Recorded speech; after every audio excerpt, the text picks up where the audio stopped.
So we are cleaning our filter today. So we got the air off and we're going to clean this out. So this is to our AC and our fan. So you're just going to pop it right off.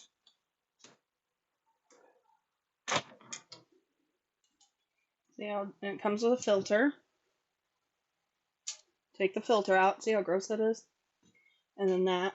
And I just set it down into set it in some soapy water.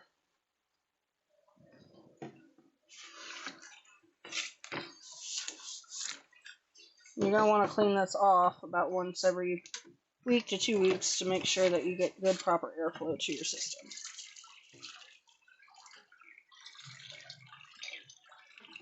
And just let it air dry.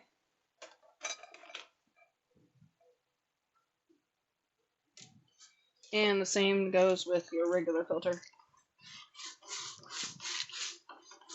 You can just use a paper towel. I just wash it.